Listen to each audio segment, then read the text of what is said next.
स्वागत है आपका हमारे channel true crime story Hindi में। दर्शकों, हम यहाँ पर रोज क्राइम की सच्ची घटना लेकर आते हैं। आप पहली बार हमारे चैनल पर आए हैं तो कृपया चैनल को सब्सक्राइब जरूर करें। चलिए शुरू करते हैं आज की सच्ची घटना। उत्तर प्रदेश के आजमगढ़ जिले के अरौली थाना क्षेत्र का एक गांव है शंभूपुर दमदियवन। इसी गांव में हरिदास यादव अपने परिवार के साथ रहते थे। उनके दो बेटे थे, संतोष यादव और विनोद यादव। संतोष बड़ा था। अपनी मेहनत और लगन की बदौलत वो सन 2015 में उत्तर प्रदेश पुलिस में सिपाही के पद पर भर्ती हो गया था। उसकी पहली पोस्टिंग चंदौली जिले के चकिया थाने में हुई थी। नौकरी लग जाने पर घर वाले भी बहुत खुश थे। जब लड़का कमाने लगा तो घर वालों ने उसका रिश्ता भी तय कर दिया। 30 दिसंबर 2017 को उसका बरछा था, इसलिए वो एक सप्ताह की छुट्टी लेकर अपने गांव आया था। बरछा का कार्यक्रम सकुशल संपन्न हो गया था। अगली सुबह 8 बजे के करीब संतोष अपने दो दोस्तों राहुल यादव और सुरेंद्र के साथ टहलते हुए गांव से बाहर की ओर निकला। शादी को लेकर राहुल और सुरेंद्र दोनों ही संतोष से हंसी मजाक कर रहे थे। तभी संतोष के मोबाइल पर किसी का फोन आ गया। संतोष ने अपने मोबाइल स्क्रीन पर नजर डाली तो वो नंबर उसके किसी परिचित का निकला। कॉल रिसीव करके उसने उससे बात करनी शुरू की। अपने दोनों दोस्तों से वहीं रुकने और थोड़ी देर में लौटकर आने की बात कहकर वो वहां से चला गया। संतोष के इंतजार में राहुल और सुरेंद्र वहां काफी देर तक खड़े रहे। जब 2 घंटे बाद भी वो नहीं लौटा तो दोनों दोस्त यह सोचकर घर लौट गए कि हो सकता है संतोष अपने घर चला गया हो। संतोष के यहाँ मांगलिक कार्यक्रम था। घर में मेहमान आए हुए थे। दोस्तों ने सोचा कि हो सकता है वो उनके सेवा सत्कार में लग गया हो और उसे लौटने का समय न मिला हो। संतोष को घर से निकले 3 घंटे बीत चुके थे। घर वाले उसे लेकर काफी परेशान थे कि सुबह का निकला संतोष आखिर कहाँ घूम रहा है। सबसे ज्यादा परेशान उसके पिता हरिदास थे। उन्होंने छोटे बेटे विनोद को संतोष का पता लगाने के लिए भेज दिया। विनोद को पता चला कि 3 घंटे पहले संतोष को राहुल और सुरेंद्र के साथ गांव से बाहर जाते देखा गया था। ये जानकारी मिलते ही विनोद राहुल और सुरेंद्र के घर पहुंच गया। दोनों ही अपने अपने घरों पर मिल गए। विनोद ने उनसे संतोष के बारे में पूछा तो वो ये सुनकर चौंक गए कि संतोष अब तक घर पहुंचा ही नहीं था। आखिर वो कहाँ चला गया। राहुल ने विनोद को बताया कि वे तीनों साथ में गांव से बाहर निकले थे, तभी संतोष के मोबाइल पर किसी का फोन आया था। वो कुछ देर में वापस आने की बात कहकर चला गया था। जब 2 घंटे बीत जाने के बाद भी वो नहीं लौटा तो वे दोनों ये सोचकर लौट आए कि शायद वो घर चला गया होगा। संतोष को लेकर जितना ताज्जुब दोस्तों को हो रहा था, विनोद भी उतनी ही हैरत में डूबा हुआ था कि बिना किसी को कुछ बताए भाई आखिर गया कहाँ।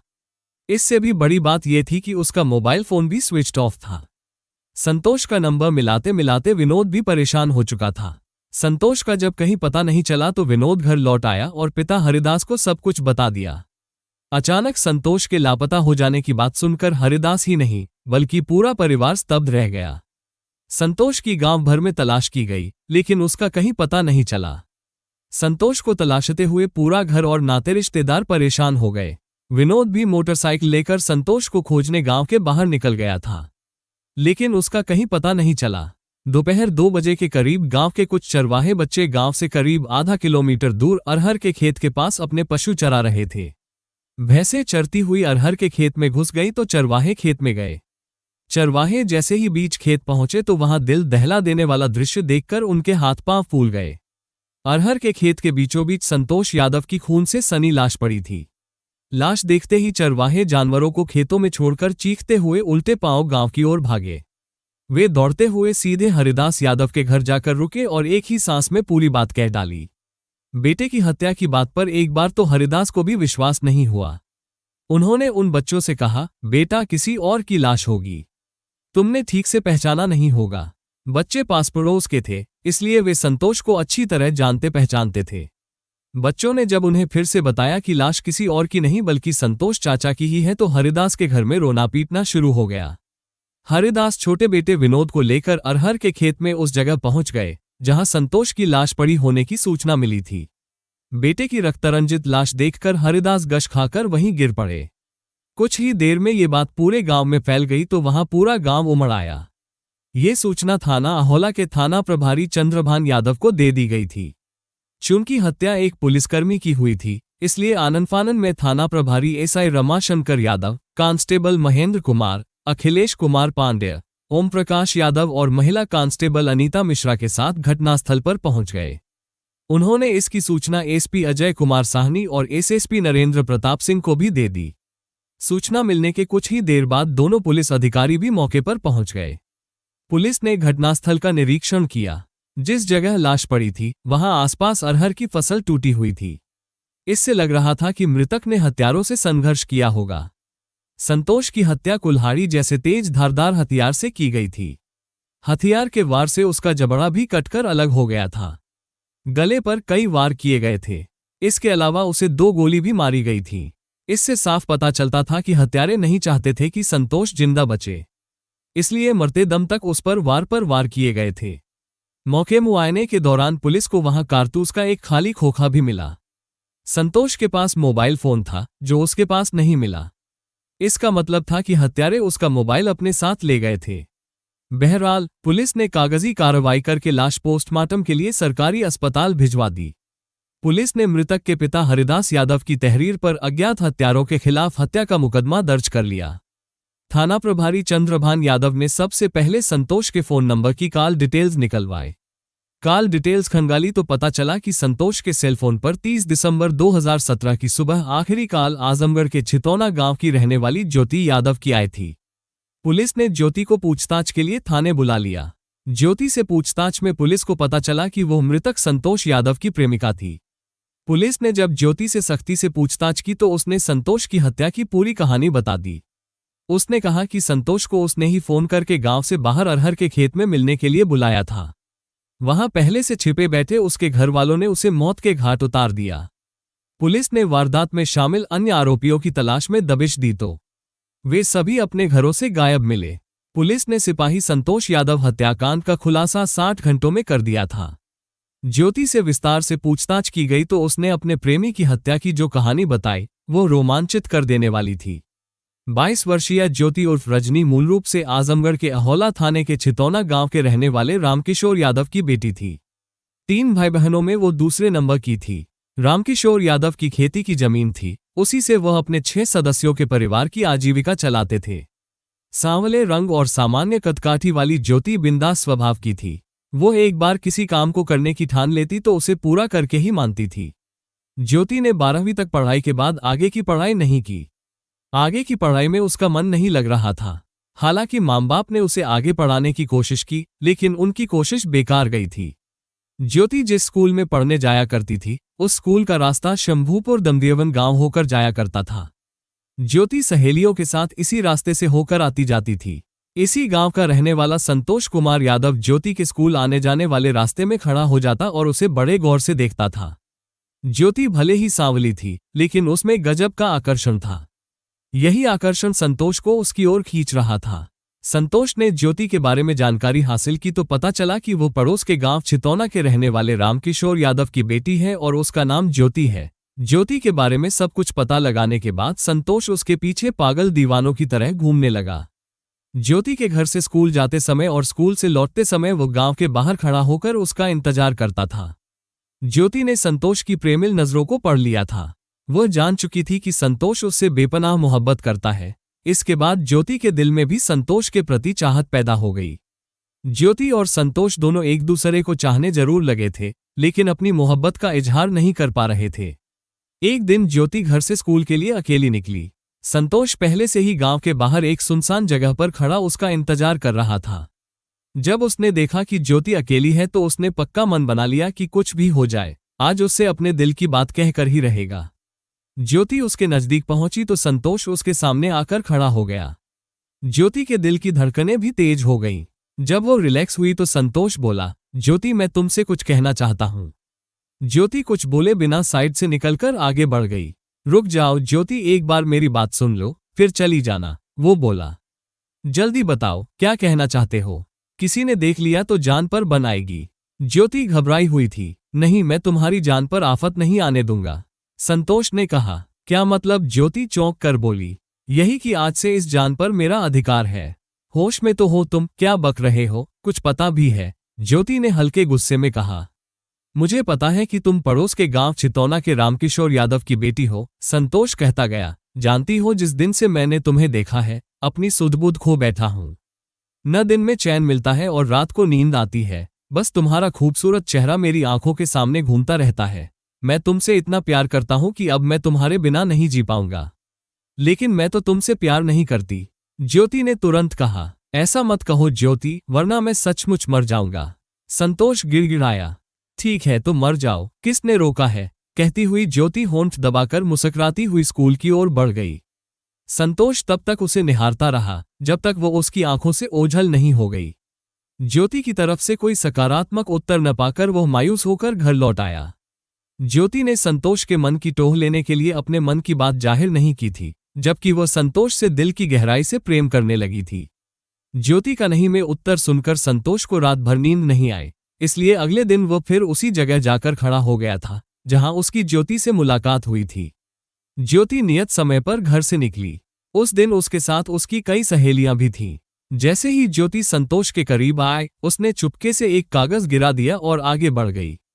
संतोष ने जल्दी से कागज उठाकर अपनी कमीज की जेब में रख लिया। फिर ज्योति को वो तब तक निहारता रहा जब तक उसकी आंखों से ओझल नहीं हो गई। इसके बाद वो जल्दी में जेब से कागज निकालकर पढ़ने लगा। वो प्रेम पत्र था। ज्योति का प्रेम पत्र पढ़ने के बाद संतोष ऐसे उछला जैसे उसे दुनिया का सबसे बड़ा खजाना मिल गया हो। उस दिन के बाद से संतोष की हिम्मत और बढ़ गई। स्कूल की छुट्टी के बाद अक्सर दोनों रास्ते में ही मिल जाया करते थे। उन दिनों संतोष कोई काम नहीं करता था, लेकिन उसकी ख्वाहिश थी कि उसे पुलिस विभाग में नौकरी मिल जाए। इसलिए वो तैयारी में जुट गया। साथ ही ज्योति के साथ उसकी प्यार की उड़ान भी जारी रही। प्यार की बातें चाहे कोई कितनी भी छिपाने की कोशिश करे, छिपती नहीं है। लिहाजा इन दोनों के प्रेम के चर्चे दोनों के गांवों में होने लगे। उड़ती हुई यह खबर जब ज्योति के पिता रामकिशोर यादव तक पहुंची तो वो गुस्से से उबल पड़े। उन्होंने ज्योति का घर से बाहर निकलना बंद कर दिया। इतना ही नहीं, रामकिशोर ने शंभूपुर दमदियावन पहुंचकर संतोष के पिता हरिप्रसाद से शिकायत की। उन्होंने कहा, आप अपने बेटे संतोष को संभाल लें, वो मेरी बेटी का स्कूल आते जाते पीछा करता है। याद रखो, भविष्य में अगर उसने मेरी बेटी से मिलने की कोशिश की तो इसका अंजाम बहुत बुरा होगा।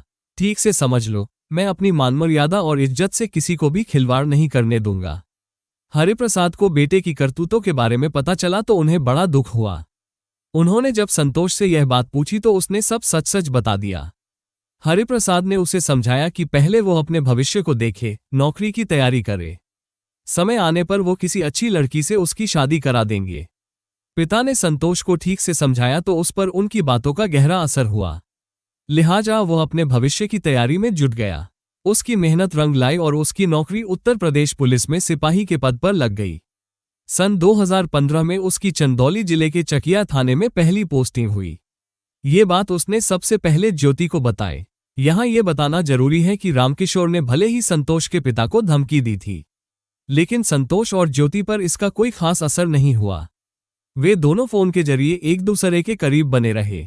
संतोष ने ज्योति को विश्वास दिलाया कि कुछ भी हो जाए, लेकिन वो शादी उसी से करेगा। ये सुनकर ज्योति काफी खुश थी। उसने मां के जरिए यह बात अपने पिता और परिवार वालों तक पहुंचा दी। उसकी यह कोशिश रंग लाई और उसका परिवार संतोष से उसकी शादी कराने के लिए राजी हो गया। एक तो संतोष को सरकारी नौकरी मिल चुकी थी, दूसरे दोनों एक ही जाति बिरादरी के थे। जब पूरा परिवार एकमत हो गया तो रामकिशोर बेटी का रिश्ता लेकर हरिप्रसाद के पास गए और कहा कि पुरानी बातें भूलकर नए रिश्ते जोड़ते हैं। हरिप्रसाद रामकिशोर की धमकी को भूले नहीं थे। दूसरे संतोष भी पिता के पक्ष में आ गया था, इसलिए हरिप्रसाद ने रिश्ते से इनकार कर दिया। उसने पिता से कह दिया कि वो उसी लड़की से शादी करेगा जिससे वो चाहेंगे।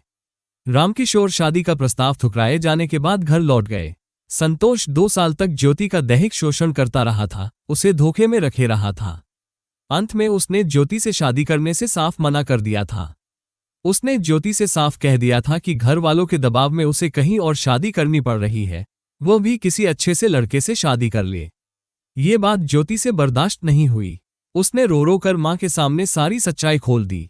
ये बात जब रामकिशोर और उसके बेटे सर्वेश को पता चली तो गुस्से के मारे उनके तनबन में आग सी लग गई।